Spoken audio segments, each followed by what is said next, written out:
بسم اللہ الرحمن الرحیم الحمدللہ رب العالمین اللہم صلی علی محمد وآل محمد۔ ناظرین سلام علیکم۔ آپ جانتے ہیں کہ ہمارے یہ لیکچرز اسلامک بیلیف کے بارے میں ہیں، یعنی ہم ان لیکچرز میں ایک ایک کر کے سبھی بنیادی اسلامی عقائد کو ثابت کر رہے ہیں۔ ہم ان چیزوں کو ثابت کر رہے ہیں جن پر ہمارے فیتھ کی عمارت ٹکی ہوئی ہے۔ اس سلسلے میں ہم نے اب تک خدا کے وجود کو ثابت کیا، اور پھر اس کے بعد ہم نے یہ ثابت کیا کہ خدا ایک ہے۔ پھر ہم نے خدا کے عدل کے بارے میں بات کی اور ثابت کیا کہ خدا عادل ہے اور اس کا عدل بھی لامحدود ہے۔ آگے چل کر ہم نے ان اعتراضات کے جوابات بھی پیش کیے کہ جو اللہ کے عدل پر کیے جاتے ہیں، جو کچھ لوگوں کے ذہن میں آتے ہیں۔ اب اس کے بعد باری آتی ہے نبوت کی۔ اگر آپ کو یاد ہو تو ہم نے آپ کو بتایا تھا کہ شیعہ فرقے کے بنیادی اسلامی عقائد 5 ہیں، جنہیں اصول دین کہا جاتا ہے، جن میں سے پہلا توحید، دوسرا عدل، تیسرا نبوت، چوتھا امامت اور 5واں قیامت ہے۔ ہم نے اب تک توحید اور عدل کو کور کیا۔ اب اس لیکچر سے ہم نبوت کے بارے میں بات کرنے جا رہے ہیں۔ آج کے لیکچر میں ہم یہ بتائیں گے کہ نبیوں کی کیا ضرورت، کیونکہ ہو سکتا ہے آپ سوال کریں کہ ہم یہ ماننے کو تو تیار ہیں کہ اس کائنات کا کوئی بنانے والا ہے، کوئی کریٹر ہے، کوئی خالق ہے۔ ہم یہ بھی ماننے کو تیار ہیں کہ وہ کریٹر ایک ہے اور اسی نے تمام چیزوں کو وجود دیا ہے۔ ہم یہ بھی ماننے کو تیار ہیں کہ اس کریٹر میں، اس خالق میں لامحدود تعداد بھی لفظ کہنا غلط ہے، لامحدود صفات پائی جاتی ہیں اور ہر صفت بھی لامحدود ہے۔ تو یہاں تک ہو سکتا ہے آپ ماننے کو تیار ہوں، مگر اس کے بعد ہو سکتا ہے آپ سوال کریں کہ پھر یہ نبیوں کی ضرورت کہاں سے آ گئی، کیونکہ ہم ہیں، ہمارا خدا ہے اور یہ کائنات ہے، تو اب نبیوں کی ضرورت یا اللہ کے بھیجے میسنجرز کی ضرورت کہاں سے آ گئی۔ آج ہم اسی بارے میں سب سے پہلے بات کریں گے اور آپ کو بتائیں گے کہ نبیوں کی یا اللہ کے بھیجے میسنجرز اور سندیش واہکوں کی کیا ضرورت ہے۔ پھر ہم یہ بتائیں گے کہ ان میسنجرز آف گاڈ کو پہچاننے کا طریقہ کیا ہے، اور اس کے بعد ہم ان کی تعداد کے بارے میں بات کریں گے۔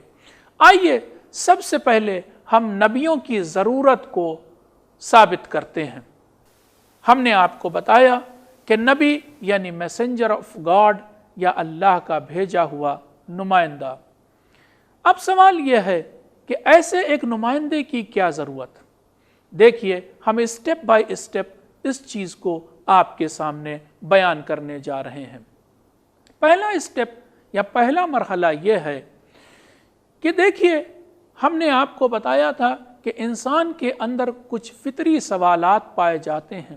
جب ایک بچہ تھوڑا ہوش سنبھالتا ہے تو اکثر اپنی ماں سے یہ پوچھتا ہے کہ ماں، میں کہاں سے آیا ہوں، مجھے کہاں جانا ہے، مجھے کس نے بنایا ہے، اس کائنات کو، ان چاند ستاروں کو، ان پیڑ پودوں کو، ان پہاڑوں کو، ان وادیوں کو کس نے بنایا ہے۔ پھر وہ یہ بھی پوچھتا ہے کہ اے ماں، یہ مجھے بتا کہ کیا اس دنیا کی زندگی کے بعد بھی کوئی زندگی ہے، اور اگر کوئی زندگی ہے تو اس زندگی اور اس زندگی میں کیا رابطہ ہے۔ یہ وہ کچھ سوالات ہیں کہ جنہیں فطری سوالات کہا جاتا ہے۔ ان سوالات کے جواب میٹریلسٹک ورلڈ ویو نہیں دیتا، ہم نے یہ بات آپ کو بتائی تھی۔ ان سوالات کے جواب ریلیجیس ورلڈ ویو دیتا ہے، اور وہ یہ کہتا ہے کہ اے انسانوں، تمہیں اللہ نے بنایا ہے، تمہیں خدا نے بنایا ہے، اس کائنات کو بنانے والا بھی خدا ہے۔ اے انسانوں، تمہاری زندگی کا ایک مقصد ہے، اس دنیا کی زندگی کے بعد ایک اور زندگی ہے، اور اس دنیا کی زندگی میں کیے گئے کاموں کا اثر اس دنیا میں بہت پڑنے والا ہے۔ تو کل ملا کر ریلیجیس ورلڈ ویو آگے بڑھتا ہے اور ان سوالوں کا جواب دیتا ہے۔ جہاں وہ ان سوالوں کا جواب دیتا ہے وہیں یہ بھی بتاتا ہے کہ انسانوں کی زندگی کا ایک مقصد ہے۔ یہ بات بہت اہم ہے کہ انسانوں کی زندگی کا ایک مقصد ہے۔ اب سوال یہ اٹھتا ہے کہ وہ مقصد ہمیں کون بتائے گا یا اس مقصد تک ہمیں کون پہنچائے گا؟ بس جو انسان یا جو مخلوق ہمیں چاہیے کہ ہمیں ہمارے مقصد تک، ہماری منزل تک پہنچائے، اسی کا نام نبی ہوتا ہے یا اسی کو ہم نبی کہتے ہیں۔ دیکھیے، اگر انسان بھولنے والا ہے، انسان کے اندر بھولنے کی صفت پائی جاتی ہے، تو کوئی چاہیے جو اسے یاد دلائے۔ اور اسی طرح اگر انسان اپنی منزل پر پہنچنا چاہتا ہے تو کوئی چاہیے جو اسے اس کی منزل بتائے۔ اسی طرح اگر انسان رسپانسبل ہے، جیسا کہ ہم ثابت بھی کر چکے ہیں، اگر انسان رسپانسبل ہے تو کوئی ایسا چاہیے جو اسے اس کی رسپانسبلٹی یا ذمہ داری بتائے۔ اسی طرح اگر انسان پرفیکٹ بننا چاہتا ہے، بے عیب بننا چاہتا ہے، تو کوئی ایسا چاہیے جو اس کے لیے رول ماڈل بن سکے۔ اور اگر انسان کو اس کے فیوچر کی فکر ہے تو کوئی اسے ایسا چاہیے جو اسے اس کا فیوچر بتا سکے۔ ایک اور مثال جو ہم نے آپ کو اس سے پہلے دی تھی، اس سے بھی نبیوں کی ضرورت ثابت ہوتی ہے۔ یاد ہوگا آپ کو کہ ہم نے آپ کو مثال دی تھی کہ بہت سے لوگ پاور گلاس یعنی پاور والا چشمہ لگائے ہوتے ہیں اور پھر بھی اپنے چشمے کو ڈھونڈ رہے ہوتے ہیں۔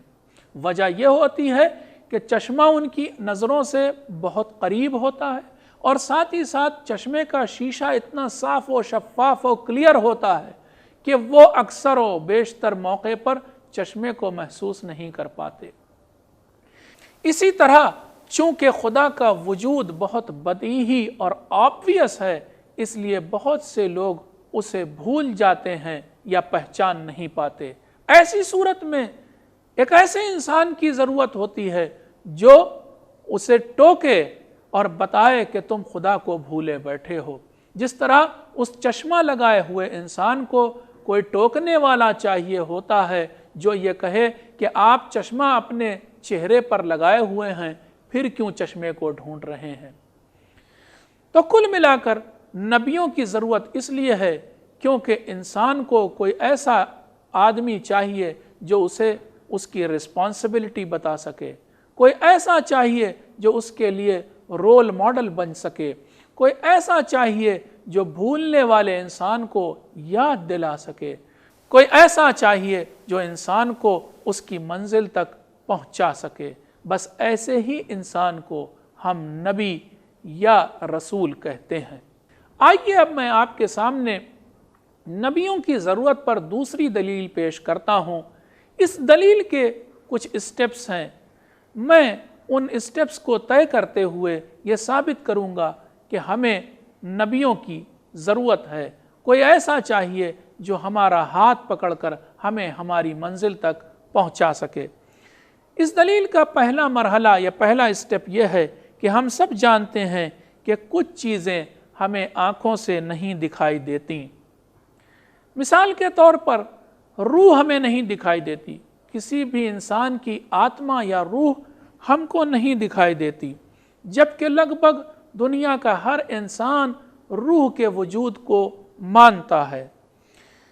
اسٹیپ نمبر 2، ہماری عقل کہتی ہے کہ اے انسان تو حیوانوں سے بہتر ہے، اس لیے تیری منزل بھی بلند و بالا ہونی چاہیے۔